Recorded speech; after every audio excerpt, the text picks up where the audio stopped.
ನಾವು ಯುದ್ಧಕ್ಕೆ ಸಿದ್ಧ, ನನ್ನ ಮಾತಿಗೆ ಬದ್ಧ. ಹೊರಗಡೆ ಒಂದು ಪಡೆ ಯುದ್ಧಕ್ಕೆ ರೆಡಿಯಾಗ್ತಿದೆ. ಹುಬ್ಬಳ್ಳಿಯಲ್ಲಿ ಕಿಚ್ಚ ಸುದೀಪ್ ಕೊಟ್ಟಂತಹ ಹೇಳಿಕೆ ಇದು. ನಾವು ಯುದ್ಧಕ್ಕೆ ಸಿದ್ಧ, ನನ್ನ ಮಾತಿಗೆ ನಾನು ಬದ್ಧ. ಹೊರಗಡೆ ಒಂದು ಪಡೆ ಯುದ್ಧಕ್ಕೆ ರೆಡಿಯಾಗ್ತಿದೆ ಅಂತ ಹೇಳಿ ಹುಬ್ಬಳ್ಳಿಯಲ್ಲಿ ಕಿಚ್ಚ ಸುದೀಪ್ ಈ ಸ್ಟೇಟ್ಮೆಂಟ್ ಅನ್ನ ಕೊಟ್ಟಿದ್ದಾರೆ. ಹುಬ್ಬಳ್ಳಿಯಲ್ಲಿ ಮಾತನಾಡಿದ್ರೆ ಎಲ್ಲಿ ತಟ್ಟಬೇಕೋ ಅಲ್ಲಿ ತಟ್ಟುತ್ತೆ. ಸೈಲೆಂಟ್ ಆಗಿರೋದು ಒಳ್ಳೆಯದ್ದೋ ಕೆಟ್ಟದ್ದೋ ಗೊತ್ತಿಲ್ಲ. ನನ್ನ ಸ್ನೇಹಿತರು ಚೆನ್ನಾಗಿರ್ಬೇಕು ಅಂತಾನೆ ನಾನು ಸುಮ್ಮನಿದ್ದೆ ಅಂತ ಕಿಚ್ಚ ಸುದೀಪ್ ಹುಬ್ಬಳ್ಳಿಯಲ್ಲಿ ಈ ತರದ ಮಾತುಗಳನ್ನಾಡಿದ್ದಾರೆ. ಸುಮ್ಮನೆ ಇದ್ರೆ ನಮಗೆ ಬಾಯಿ ಇಲ್ಲ ಅಂತ ಅಲ್ಲ, ನನ್ನ ಸಹನೆಯಿಂದ ನಿಮ್ಮ ಮೇಲೆ ಕಲ್ಲೇಟು ಬೀಳತ್ತೆ. ಹುಬ್ಬಳ್ಳಿಯಲ್ಲಿ ಕಿಚ್ಚ ಸುದೀಪ್ ಕೊಟ್ಟಂತಹ ಸ್ಟೇಟ್ಮೆಂಟ್, ಅವರ ಈ ಮಾತು ಈಗ ಸಾಕಷ್ಟು ಚರ್ಚೆಗೆ ಕಾರಣ ಆಗ್ತಾ ಇದೆ. ಯಾರಿಗೆ ಈ ಒಂದು ಟಾಂಗ್ ಕೊಟ್ರು, ಯಾರಿಗೆ ಈ ಒಂದು ವಾರ್ನಿಂಗ್ ಅನ್ನು ಕೊಟ್ರು ಅನ್ನುವಂತಹ ಚರ್ಚೆಗಳು ಈಗ ಆರಂಭ ಆಗಿದೆ. 25ಕ್ಕೆ ಥಿಯೇಟ್ರಲ್ಲಿ ಒಂದು ಸಿನಿಮಾ ಬಿಡುಗಡೆ ಆಗುತ್ತೆ. ಆದರೆ ಹೊರಗಡೆ ಒಂದು ಪಡೆ ಯುದ್ಧಕ್ಕೆ ರೆಡಿ ಆಗ್ತಾ ಇದೆ. ಈ ವೇದಿಕೆ ಮೇಲಿಂದ ಹೇಳ್ತಾ ಇದ್ದೀನಿ, ಯುದ್ಧಕ್ಕೆ ಸಿದ್ಧ. ಯಾಕಂದ್ರೆ ನಾವು ನಮ್ಮ ಮಾತಿಗೆ ಬದ್ಧ. ಕೆಲವೊಮ್ಮೆ ನನಗೆ ಅನ್ಸುತ್ತೆ ಸೈಲೆಂಟ್ ಆಗಿರೋದು ಒಳ್ಳೆಯದೋ ಕೆಟ್ಟದೋ ಗೊತ್ತಿಲ್ಲ, ಆದರೆ ನಿಮಗಳಿಗೋಸ್ಕರ, ನನ್ನ ಸ್ನೇಹಿತರು ನೀವೆಲ್ಲ ಚೆನ್ನಾಗಿರ್ಬೇಕು ಅನ್ನೋ ಒಂದೇ ಒಂದು ಕಾರಣಕ್ಕೋಸ್ಕರ ನಾವೆಲ್ಲರೂ ಒಳ್ಳೆಯ ಹೆಸರಲ್ಲಿ ಇರಬೇಕು ಅನ್ನೋ ಒಂದೇ ಕಾರಣಕ್ಕೆ ನಾನು ಬಾಯಿ ಎಲ್ಲದನ್ನು ಮುಚ್ಕೊಂಡಿದ್ದೆ ಹೊರತು ಬಾಯಿ ಇಲ್ಲ ಅಂತಲ್ಲ. ಬಹಳಷ್ಟು ಕಲ್ಲಿನ ತೋರಾಟ ನನ್ನಿಂದ, ನನ್ನ ಸಹನೆಯಿಂದ ನಿಮ್ಗಳ ಮೇಲೆ ಬೀಳ್ತಾನೆ ಇರುತ್ತೆ. ಅದನ್ನು ತಾವು ತಡ್ಕೊಂಡು ಬರ್ತಾನೆ ಇದ್ದೀರಿ. ಈಗ ಹೇಳ್ತಾ ಇದ್ದೀನಿ, ತಡೆಯೋ ತನಕ ತಡೀರಿ, ಮಾತಾಡೋ ಟೈಮಲ್ಲಿ ಮಾತಾಡಿ. 25ಕ್ಕೆ ಥಿಯೇಟ್ರಲ್ಲಿ ಇದೇ ವಿಚಾರಕ್ಕೆ ಸಂಬಂಧಪಟ್ಟ ಹಾಗೆ ಇನ್ನಷ್ಟು ಡೀಟೇಲ್ಸ್ ಕೊಡೋದಕ್ಕೆ ನಮ್ಮ ಫಿಲ್ಮ್ ಬ್ಯೂರೋ ಹೆಡ್ ಆಗಿರುವಂತಹ ಆನಂದ್ ಸಾಲುಂಡಿ ನೇರ ಸಂಪರ್ಕದಲ್ಲಿ ಜಾಯ್ನ್ ಆಗಿದ್ದಾರೆ. ಆನಂದ್ ಸಾಲುಂಡಿ, ಈಗಾಗಲೇ ಕಿಚ್ಚ ಸುದೀಪ್ ಅವರು ಕೊಟ್ಟಂತಹ ಸ್ಟೇಟ್ಮೆಂಟ್ ಸಾಕಷ್ಟು ಚರ್ಚೆಗೂ ಕೂಡ ಕಾರಣ ಆಗ್ತಾ ಇದೆ. ಬೇರೆ ಬೇರೆ ರೀತಿಯ ವಿಶ್ಲೇಷಣೆಗಳು ನಡೀತಾ ಇದೆ. ಯಾರಿಗೆ ಈ ರೀತಿಯ ಮಾತನ್ನ ಹೇಳಿದ್ರು, ಯಾರಿಗೆ ಈ ಒಂದು ಸಂದೇಶವನ್ನ ಕೊಟ್ಟರು, ಯಾರ ವಿಚಾರದಲ್ಲಿ ಈ ರೀತಿಯ ಹೇಳಿಕೆ ಕೊಟ್ಟಿದ್ದಾರೆ ಅಂತ ಹೇಳಿ ಅದನ್ನ ಎಲಾಬರೇಟ್ ಮಾಡೋದಾದ್ರೆ. ಹುಬ್ಬಳ್ಳಿಯ ಈ ನೆಹರು ಮೈದಾನದಲ್ಲಿ ಸಾವಿರಾರು ಅಭಿಮಾನಿಗಳ ಸಮ್ಮುಖದಲ್ಲಿ ಏನು ಮಾರ್ಕ್ ಸಿನಿಮಾದ ಪ್ರೀ ರಿಲೀಸ್ ಇವೆಂಟ್ ನಡೀತು. ಈ ಒಂದು ಸಂದರ್ಭದಲ್ಲಿ ಕಿಚ್ಚ ಸ್ವಲ್ಪ ರೋಷ ಆವೇಶದಿಂದಲೇ ಮಾತಾಡಿದ್ರು ಅಂತ ಹೇಳ್ಬೋದು. ನಾನು ತುಂಬ ಸರಿ ಬಾಯಿ ಮುಚ್ಕೊಂಡಿರ್ತೀನಿ ನನ್ನ ಸ್ನೇಹಿತರಿಗಾಗಿ, ನನ್ನನ್ನು ಇಷ್ಟಪಡುವ ಅಭಿಮಾನಿಗಳಿಗಾಗಿ, ನನ್ನಿಂದ ಅವರಿಗೆ ಕಲ್ಲು ತೂರಾಟ ಆಗಬಾರ್ದು, ಕಲ್ಲು ಬೀಳಬಾರ್ದು ಅನ್ನೋ ಕಾರಣಕ್ಕಾಗಿ. ಆದರೆ ಈ ಸರಿ ನನಗೂ ಬಾಯಿದೆ, ನಾನು ಬಾಯಿ ಓಪನ್ ಆಗಿ ಮಾತನಾಡ್ತಾ ಇದ್ದೀನಿ. ನಿಮಗೆ ಯಾರಾದರೂ ಇದು ಮಾಡಿದ್ರೆ ನೀವು ಕೂಡ ನಿಮ್ಮ ಬಾಯಿ ತೆರೆದು ಮಾತನಾಡಿ ಅನ್ನುವಂಥ ರೀತಿಯಲ್ಲಿ ಮಾತನಾಡಿದರೆ. ಅಂದರೆ 25ನೇ ತಾರೀಕು ಸಿನಿಮಾ ರಿಲೀಸ್ ಆಗುತ್ತೆ, ಅಂದರೆ ಅವರಿಗೆ ಒಂದು ಪಡೆ ರೆಡಿ ಇದೆ, ಯುದ್ಧಕ್ಕೆ ರೆಡಿ ಇದೆ, ನಾವು ಕೂಡ ಸಿದ್ಧ. ಯಾಕಂದರೆ ನಾವು ಮಾತಿಗೆ ಬದ್ಧ ಅಂತ ಹೇಳುವ ಮೂಲಕ ಒಂದು ಯುದ್ಧ ಘೋಷಣೆಯನ್ನು ಮಾಡಿದ್ದಾರೆ. ಹಾಗಾದರೆ ಕಿಚ್ಚ ಸುದೀಪ್ ಅವರು ಯಾರ ವಿರುದ್ಧ ಯುದ್ಧ ಮಾಡ್ತಾ ಇದ್ದಾರೆ? ಯಾಕೆ ಈ ಯುದ್ಧದ ಕಾನ್ಸೆಪ್ಟ್ ಅವರು ಬಾಯಲ್ಲಿ ಬಂತು? ಯಾರ ವಿರುದ್ಧ ಅಂದರೆ ಅಭಿಮಾನಿಗಳ ವಿರುದ್ಧನ? ಯಾಕಂದರೆ ಕಿಡಿಗೇಡಿಗಳು ಅಥವಾ ಕೆಲವು ನಟರ ಅಭಿಮಾನಿಗಳು ಒಂದು ಸ್ಟಾರ್ ವಾರ್ ನಡೀತಾ ಇರುತ್ತೆ, ಫ್ಯಾನ್ಸ್ ವಾರ್ ನಡೀತಾ ಇರುತ್ತೆ, ಅದ್ರ ವಿರುದ್ಧ ಏನಾದರೂ ಏನು ಕಿಚ್ಚ ಸುದೀಪ್ ಅವರು ಹೇಳಿದ್ರ ಅನ್ನೋ ಒಂದು ಮಾತನಾಡ್ತಾರೆ.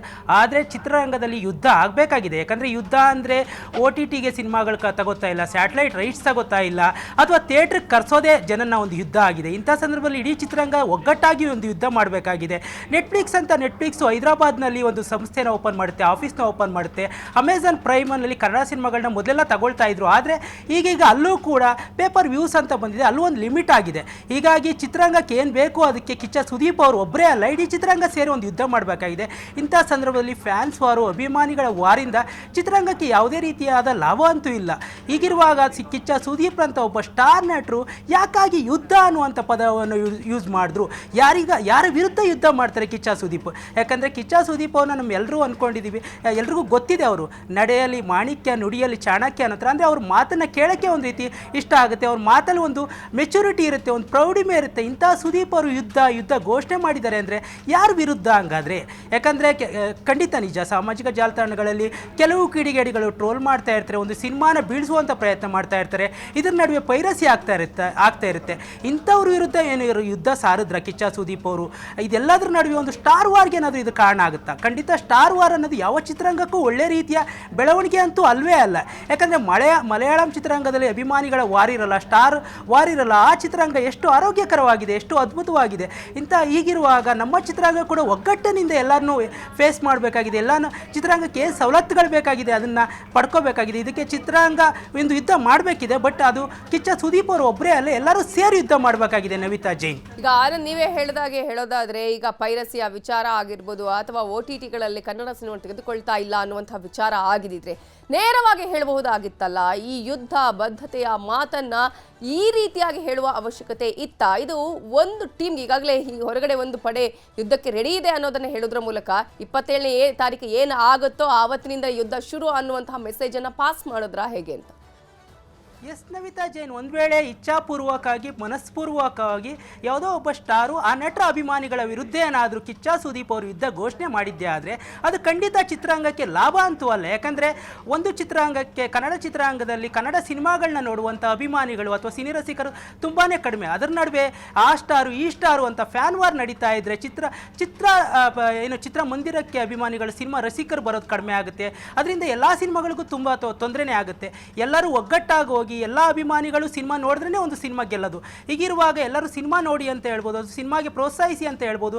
ಅದ್ರ ಬದಲು ಯುದ್ಧ, ಈ ರೀತಿಯ ಘೋಷಣೆಗಳು ಒಂದು ಚಪ್ಪಾಳೆಯನ್ನು ಗಿಟ್ಟಿಸ್ಕೋಬೋದು, ಆ ಕ್ಷಣಕ್ಕೆ ಒಂದು ರೀತಿ ಉದ್ಘೋಷವನ್ನು ಇದು ಮಾಡ್ಬೋದು. ಆದರೆ ಚಿತ್ರರಂಗಕ್ಕಂತೂ ಈ ರೀತಿ ಯುದ್ಧ ಅನ್ನೋದು ಒಳ್ಳೇದಲ್ಲ ಅಂತಲೇ ಹೇಳ್ಬೋದು. ಇದು ಸೋಷಿಯಲ್ ಮೀಡಿಯಾದಲ್ಲೂ ಸಾಕಷ್ಟು ಚರ್ಚೆ ಆಗ್ತಾ ಇದೆ. ನವಿತಾ ಜೈನ್, ಈಗ ಆನಂದ್, ಈ ರೀತಿಯಾದಂತಹ ಯುದ್ಧದ ಬಗ್ಗೆ ನಾವು ಮಾತನಾಡ್ತಾ ಹೋಗೋದು, ಯಾಕಂದ್ರೆ ಕಿಚ್ಚ ಸುದೀಪ್ ಅವರು ಯಾವುದೇ ಎಂತಹ ಸಂದರ್ಭದಲ್ಲೂ ಕೂಡ ನೋಡಿದ ಹಾಗೆ ಅವರು ಮಾತು ಬಹಳ ಕಡಿಮೆ. ಅದರಲ್ಲೂ ಕೂಡ ಆಡಿದ್ರೆ ಯಾವ ರೀತಿಯಾಗಿ ಯಾರಿಗೆ ಅದನ್ನು ಮುಟ್ಟಿಸಬೇಕೋ ಆ ರೀತಿಯ ಮಾತಾಡ್ತಾರೆ. ಎಷ್ಟೇ ಅವರನ್ನ ಕೆಣಕಿದ್ರು ಕೂಡ, ಎಷ್ಟೇ ಅವರಿಗೆ ಪ್ರಶ್ನೆಗಳನ್ನ ಕೇಳಿದ್ರು ಕೂಡ ಅದಕ್ಕೆ ಸರಿಯಾದಂತಹ ರೀತಿಯಲ್ಲಿ ಉತ್ತರವನ್ನ ಕೊಡುವಂತಹ ಆ ಒಂದು ಚಾಣಕ್ಯತೆ, ಜಾಣ್ಮೆ ಕೂಡ ಸುದೀಪ್ ಅವರಿಗೆ ಇರುವಂತಹ ಸಂದರ್ಭದಲ್ಲಿ ಈ ಸಲ ಇದು ಬೇಕಂತಾನೆ ವಾರ್ನಿಂಗ್ ಕೊಟ್ರ, ಬೇಕಂತಾನೆ ಮೆಸೇಜ್ ಅನ್ನ ಪಾಸ್ ಮಾಡಿದ್ರ? ಹಾಗಾದ್ರೆ ನಾವು ಕೂಡ ರೆಡಿ ಅನ್ನೋದನ್ನ ಒಂದು ಹೇಳುವ ಪ್ರಯತ್ನ ಮಾಡಿದ್ರ ಹೇಗೆ? ಇಲ್ಲಿವರೆಗೂ ಸುಮ್ಮನಿದ್ದು ಸಾಕು ಅನ್ನುವಂತಹ ಒಂದು ಮೆಸೇಜ್ ಪಾಸ್ ಮಾಡಿದ್ರ? ಎಸ್ ನವಿತಾ ಜೈನ್, ಸುದೀಪ್ ಅವರು ಅದೇ ಎಲ್ಲೇ ಮಾತಿಗೆ ನಿಂತರೂ ಕೂಡ ಅವ್ರ ಮಾತನ್ನು ಕೇಳೋಕ್ಕೆ ಒಂದು ಖುಷಿ ಆಗುತ್ತೆ. ಯಾಕಂದರೆ ತುಂಬ ಯೋಚಿಸಿ, ತುಂಬ ಮೆಚ್ಯೂರ್ಡಾಗಿ ಮಾತನಾಡ್ತಾರೆ. ಅವ್ರ ಮಾತಿನಲ್ಲಿ ಒಂದು ಫಿಲ್ಟರ್ ಇರುತ್ತೆ. ಅಂದರೆ ಪ್ರತಿ ಮಾತುಗಳಲ್ಲೂ ಒಂದು ತೂಕ ಇರುತ್ತೆ, ತೂಕ ಭರಿತವಾಗಿ ಮಾತನಾಡ್ತಾರೆ.